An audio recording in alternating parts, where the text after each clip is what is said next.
शव यात्रा का आनंद ले रहे थे। लोग हमें ऊपर से कंधा और अंदर से गालियां दे रहे थे।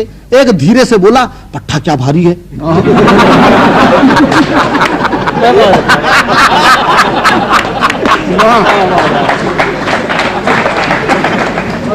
एक धीरे से बोला, साला क्या भारी है।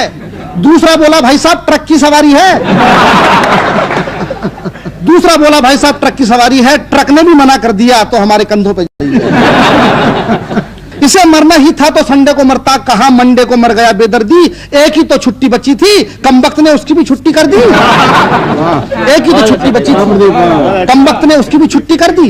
एक और बोला कि हाँ यार काम तो हमारा भी लटक गया। आज बिजली का बिल जमा करने की लास्ट डेट थी तो यहां पर अटक गया। अब कल जो पेनल्टी भरना पड़ेगा उसका पैसा क्या इसका बाप देगा। एक नव विवाहित मित्र बोला कि तुम्हारा काम भी कोई काम था, हमारी तो सोचो, हमारा तो बीबी के साथ हनीमून का प्रोग्राम था। अब पहाड़ों और घाटियों का सुख छोड़ के धूप में खड़े हैं, जेब में एयर कंडीशन के बेकार पड़े हैं। केवल एक मित्र ऐसा था, केवल एक मित्र ऐसा था जो वाकई दुखी हो रहा था। बेचारा फूट फूट के रो रहा था। उससे किसी ने पूछा कि क्या तेरा मरने वाले से इतना प्रेम था जो उसके लिए थोक में आंसू बहा रहा है। वो बोला, मरने वाले को मारो गोली भाई साहब, हमको तो अपना 100 रुपए का नोट याद आ रहा है। हमने अपने बाप से लेके दिया था और अभी तो ब्याज भी नहीं लिया था कि ये इंटरवल में मर गया। साला हमारे लिए कितना टेंशन कर गया। अब तुम हमारे बाप को नहीं जानते, इतना कंजूस है कि लोग हमको उसका बेटा ही नहीं मानते।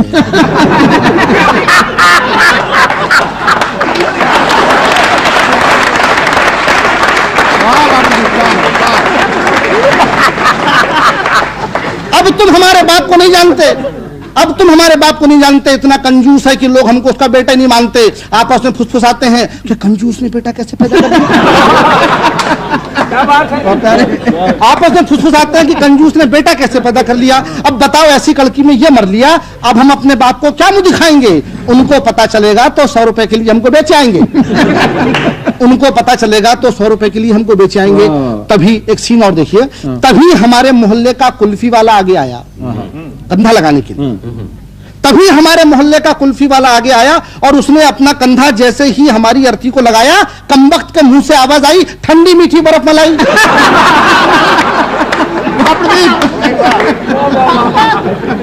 तभी हमारे मोहल्ले का कुल्फी वाला आगे आया, तभी हमारे मोहल्ले का कुल्फी वाला आगे आया और उसने अपना कंधा जैसे ही हमारी अर्थी को लगाया, कमबख्त के मुंह से आवाज आई, ठंडी मीठी बर्फ मलाई। कोई पीछे से बोला, कमाल है भाई, यहां पर भी धंधा, दुकान लगा रहा हो कि कंधा, यहां पर भी धंधा, दुकान लगा रहा हो कि कंधा। कुल्फी वाला बोला क्षमा करें, मुंह से निकल गया तो क्या करें। ऐसा नहीं कि मैं शव यात्रा के कायदे कानून नहीं जानता, मगर इस कमबख्त मुंह को क्या करूं जो नहीं मानता। जैसे ही कोई वजनदार सामान कंधे पर आता है, मुंह से बर्फ मलाई पहले निकल जाता है।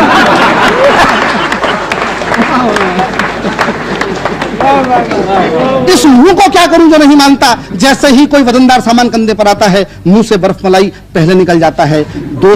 दोस्तों जून का महीना था, हर आदमी पसीना पसीना था। एक अर्थी ढोऊ बोला, एक अर्थी ढोऊ बोला, यार क्या भयंकर धूप है।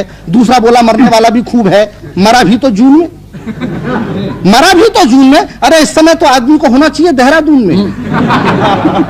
ये थोड़े दिन और इंतजार करता तो जनवरी में आराम से नहीं मरता। ये थोड़े दिन और इंतजार करता तो जनवरी में आराम से नहीं मरता। अपन भी जल्दी से घर भाग लेते, जितनी देर बैठते सर्दी में आग तो ताप लेते। अपन भी जल्दी से घर भाग लेते, जितनी देर बैठते सर्दी में आग तो ताप लेते। भला मरने के लिए जून का महीना कितना बोर है। कोई बोला कि हाँ यार सर्दियों में मरने का मजा ही कुछ और है। मरने के लिए जून का महीना कितना बोर है। कोई बोला कि हाँ यार सर्दियों में मरने का मजा ही कुछ और है। तभी पीछे से आवाज आई, अच्छा बड़े भाई आप तो जनवरी में ही मरेंगे। वे बोले नहीं, हम फरवरी में प्रस्थान करेंगे, जनवरी में हमारा इंक्रीमेंट आता है।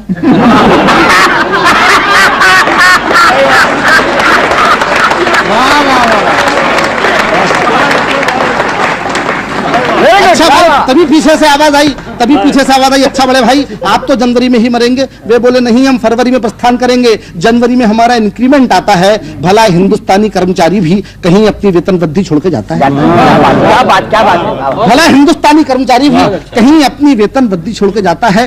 तभी शायद किसी को श्मशान दिखा, वो मारे प्रसन्नता के चीखा। तभी शायद किसी को श्मशान दिखा, वो मारे प्रसन्नता के चीखा कि राम नाम सत्य है। एक अधमरा बोला कि भैया दरअसल मर तो हम रहे हैं, मुर्दा तो साला अपनी जगह मस्त है।